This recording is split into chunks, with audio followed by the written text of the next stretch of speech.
Assalamualaikum warahmatullahi wabarakatuh. Perkenalkan nama saya Ihwan Fajar Khatami dengan NPM 22550610007. Jadi pada kesempatan kali ini saya akan mempresentasikan mengenai konversi pada mata kuliah Natural Language Processing atau NLP. Eh, Oke, jadi pada konversi kali ini saya mengkonversi mata kuliah nilai apa Natural Language Processing pada program MSIB di Bangkit Academy. Jadi program Bangkit ini menawarkan pembelajaran intensif dan komprehensif di tiga bidang, yaitu ada machine learning, ada mobile development, dan juga cloud computing. Dan saya sendiri mengambil uh, learning path-nya yaitu machine learning dengan total durasi 463 jam menggunakan kurikulum yang berstandar Google dan deeplearning.ai. Program ini juga untuk membekali peserta dalam kemampuan mengembangkan, mengimplementasikan, mendistribusikan hingga mempersiapkan untuk memperoleh sertifikasi global dan berkontribusi di dalam dunia industri. Untuk learning path saya sendiri yaitu machine learning, selama mengikuti pembelajarannya saya berhasil menguasai berbagai keterampilan teknis dan juga soft skill yang relevan di bidang data science dan kecerdasan buatan. Keterampilan yang saya pelajari mencakup dasar-dasar pemrograman Python, pemahaman mendalam tentang konsep matematika dan statistika yang menjadi dasar pada konsep machine learning, hingga implementasi algoritma machine learning dan deep learning menggunakan framework yaitu TensorFlow. Jadi pada Bangkit ini seluruh pembelajarannya menggunakan framework TensorFlow. Selain itu, eh, pembelajarannya juga berlanjut hingga ke generatif AI atau pembelajaran mengenai AI secara generatif secara umum yang mana merupakan teknologi canggih yang sedang berkembang pesat untuk saat ini. Oke, untuk capstone projectnya sendiri, capstone project dari kelompok saya yaitu adalah Safe Food. Safe Food ini merupakan platform yang bertujuan mengurangi limbah makanan dengan menghubungkan pendonor makanan dengan penerima makanan yang membutuhkan secara efisien dan efektif juga. Ini memanfaatkan teknologi pembelajaran machine learning berbasis neural network dan dengan TensorFlow dan juga berkolaborasi dengan dua learning path lain yaitu mobile development untuk aplikasi Android-nya dan juga cloud computing untuk sistem back-end-nya. Seafood ini mempromosikan keberlanjutan dengan mengurangi limbah makanan dan meningkatkan ketahanan pangan selaras dengan tujuan pembangunan berkelanjutan atau SDGs, khususnya SDG 2 yaitu Zero Hunger dan SDG 12 yaitu konsumsi dan produksi yang bertanggung jawab. Oh iya, untuk penjelasan lebih singkatnya tentang aplikasi yang kami buat atau yang kelompok saya buat itu, jadi aplikasi ini memang bertujuannya yaitu satu untuk mendistribusikan makanan yang mana nanti di aplikasi ini akan men-tracking dari posisi penerima itu men-tracking pada posisi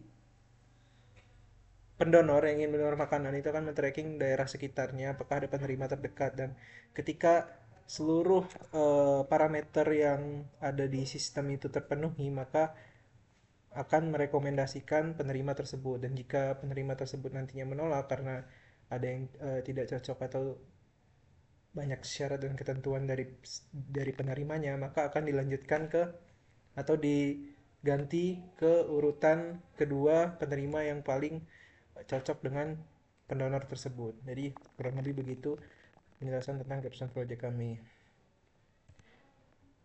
Lalu kita masuk ke Natural Language Processing atau NLP. Jadi NLP ini merupakan cabang dari kecerdasan buatan atau AI yang memungkinkan komputer memahami, memproses, dan menghasilkan bahasa manusia secara alami. Jadi NLP ini menggabungkan linguistik komputasional dengan teknik machine learning untuk menganalisis teks ucapan. Jadi nanti NLP ini mengkonversi lah mungkin bahasa manusia menjadi bahasa komputer secara singkatnya. Nah, materi yang dipelajari sama saya itu belajar di studi independen Bangkit Academy itu eh, ada pemrosesan teks. Jadi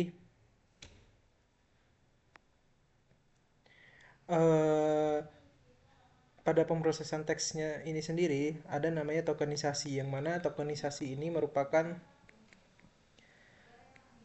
proses memecah teks menjadi unit yang lebih kecil yang disebut nantinya disebut token. Pembagian token ini bisa berupa tiap kata, subkata, atau juga karakter pada tiap kalimat. Selanjutnya, setelah adanya proses tokenisasi, akan berlanjut ke proses yang namanya vektorisasi. Jadi, proses vektorisasi ini merupakan proses yang nantinya setiap eh, unit yang telah dipisahkan itu diubah formatnya menjadi numerik agar bisa dibaca oleh komputer atau agar bisa digunakan dalam model machine learning. Nah, salah satu teknik vektorisasi yang saya pelajari di course Natural Language Processing in TensorFlow di Coursera itu adalah word embeddings. Jadi word embeddings ini um, merupakan representasi teks dalam bentuk vektor yang berdimensi rendah yang menangkap hubungan semantik antar kata. Jadi nantinya vektor yang telah dibuat yaitu dalam dimensi yang rendah itu akan dihubungkan dengan semantik antar kata yang berhubungan. Ada juga contoh-contoh dari word embedding itu ada word to vec dan juga glove.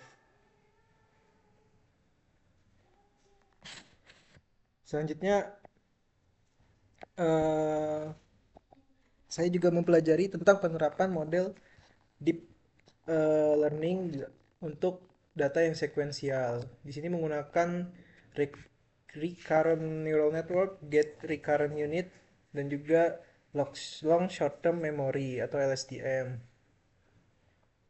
Nah, RNN ini sendiri atau Recurrent Neural Network ini merupakan model jaringan saraf yang dirancang untuk menangani data sekuensial dengan menggunakan memori internal dan untuk menangkap hubungan antar elemen dalam setiap urutan. Dan dua model lainnya ini merupakan varian yang bukan varian dari termasuk dalam RNN juga, tetapi varian yang lebih dioptimalkan dari yang lebih dioptimalisasi dari RNN itu sendiri, yaitu ada Get Recurrent Unit atau GRU dan juga Long Short Term Memory atau LSTM. Nah, jadi kalau GRU ini sendiri nantinya merupakan varian RNN yang lebih efisien karena memiliki getting mechanism untuk mengontrol informasi yang disimpan atau dibuang. Dan juga terdapat LSTM ini merupakan versi yang lebih canggihnya lagi dari RNN yang dapat menangani dependensi jangka panjang dengan lebih baik menggunakan cell state dan getting mechanism. Komponen utamanya LSTM itu memiliki forget gate, input gate, dan juga output gate. Forget gate ini nantinya menentukan apakah data yang baru masuk ini akan dibuang atau tidak. Input gate itu menentukan apakah datanya akan dimasukkan ke dalam memori apa tidak, dan output gate ini sebagai hasil dari cell state-nya yang didapatkan dari cell state. Nah, eh, untuk yang terbaru sekarang itu ada model yang paling powerful untuk sekarang dan juga tidak lama ini ditemukan, yaitu ada eh, transformer model yang saat ini dipakai GPT untuk membaca data yang sekuensial. Jadi ini merupakan transformer model ini merupakan model yang paling baru yang digunakan saat ini. Contohnya digunakan pada BERT dan juga ChatGPT. Nah, untuk course yang saya pelajari selama mengikuti Bangkit Academy, di sini ada Natural Language Processing in TensorFlow. Di sini membahas empat topik, ada sentiment in text, word embedding, sequence models, dan juga sequence model dan literatur. Yang mana sentiment in text ini untuk menentukan apakah teks itu membaca teks itu memiliki emosi atau opini yang bersifat positif, negatif, atau netral. Nah, word embedding sini merupakan salah satu teknik dari vektorisasi tadi. Sequence model dan sequence model literatur yaitu eh, yang tadi mempelajari tentang model-model deep learning seperti RNN, GRU, dan LSTM. Nah, berikutnya ada generative AI for everyone. Ini sebenarnya eh, tidak terlalu menjurus ke NLP karena menurut saya yang paling menjurus adalah natural language and processing sesuai dengan nama course-nya. Namun di generative AI for everyone ini mempelajari tentang LMIS atau LLMS, yaitu large language models, yang mana di generative AI secara everyone for everyone ini mempelajari LLMS secara umum, tidak secara mendetail, karena memang course ini merupakan course mempelajari tentang AI generatif untuk umum gitu, secara umum. Nah, berikut merupakan sertifikat untuk Deep Learning AI TensorFlow developer. Ini merupakan uh, sertifikat specialization Deep Learning AI TensorFlow developer, yang mana di dalam specialization tersebut terdapat course NLP in TensorFlow. Nah, berikutnya ini merupakan sertifikat dari Generative AI for Everyone. Sekian dari penjelasan saya untuk konversi mata kuliah Natural Language Processing. Kurang lebih mohon maaf. Wassalamualaikum warahmatullahi wabarakatuh.